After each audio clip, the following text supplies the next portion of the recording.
Olympics literally proves that fit people and athletes come in all shapes and sizes. Fit is not one specific body type, and a few people have pointed this out on social media, and it is making the trolls really mad. The reason a lot of people think athletes look a certain way is because of the way the fitness industry works, making us believe that athletes look like fitness models by using fitness models to represent their brands. If we watch the Olympics, we might see body types like ours. There are weightlifters, wrestlers, people doing shot put, and then you've also got like the triathletes and the swimmers, the long distance runners, the cyclists. Pretty much none of these people look like the fitness model body type. In some sports you need to be strong, and having extra body weight helps, and that includes sports like rugby and weightlifting and shot put. But in other sports, having extra body mass is actually a disadvantage. So some sports like triathlon and running do something called controlled muscular atrophy, where they intentionally get rid of muscle in order to make themselves lighter. So athletes in sports that have a body weight component, especially like long distance running,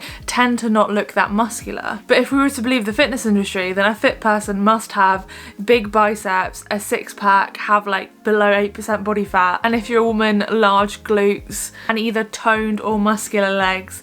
But if we look at actual athletes and people that do competitive sports, this is not the case at all. The athletes that look closer to like the beauty standard portrayed by the fitness industry are the 100-meter sprinters, and that's because they're more muscular whilst also being lean. But other than that, every different sport you see loads of different body types, and even within sprinting you don't see just the same body type doing that sport, because it's not about how they look, it's about performance. The people that get mad about this online seem to say, oh yes, but they're not healthy, and we're not saying that they're healthy. In fact, health isn't even in the discussion. If we're going to have a discussion about health and athleticism, that's a whole different discussion entirely. But let's start with like bodybuilding as a sport. So potentially bodybuilders might be using steroids, they might be getting down to very low levels of body fat, or they might be like yo-yo dieting up from a bulk and then down to very low levels of body fat, which can have a massive impact on hormones.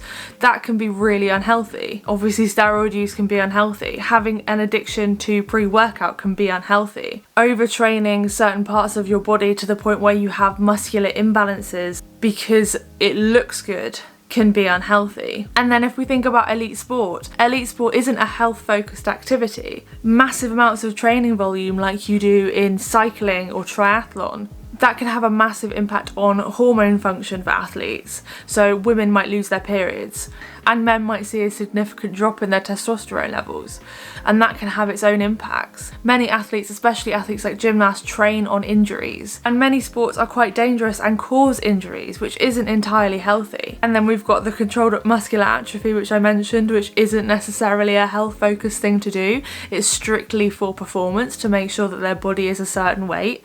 Weight cycling and getting into different weight categories for sports like weightlifting is not particularly healthy. Yo-yo dieting for any reason can be unhealthy. So this discussion really isn't about health, but everybody really wants to make it about health when you show larger bodied athletes excelling in sports, because they think that the only way to be unhealthy is to have extra body fat, and there's this weird morality attached to it. You don't know the history of these people, you don't know why they exist in a larger body.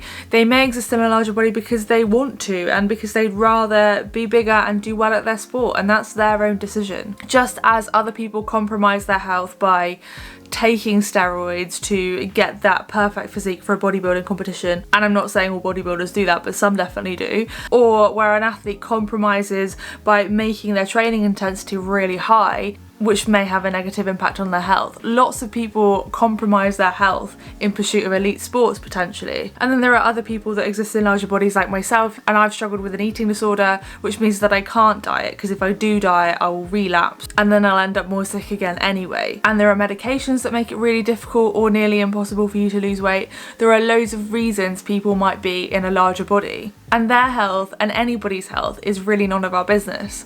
There are loads of things that I'm sure you do that are potentially unhealthy, but you do it because you want to do it. In this context, it's not healthy is only used as an attack at these athletes and other people that look like them. What I do hope has happened by seeing lots of these reels that are showing all of the different body types that compete at the Olympics is to help prove that no matter what body type you're in, you can do sport, and doing some form of exercise is a health focused activity that we can do to improve our health, regardless of whether we can lose weight or get healthy in other ways. Moving our body is quite an accessible way to get healthier, and it's also good for us in lots of other ways. Like, it can be mentally quite a good outlet, it can help your mental health, it can just be fun and enjoyable, or it can help you meet new people and make new friends, like I've heard a lot of people that go to run clubs have been doing. There are loads of reasons to get into exercise, and what your body looks like should not hold you back, because being an athlete does not have a look. And by the way, the definition of an athlete is being proficient in a sport, so if you are at all proficient in any sport,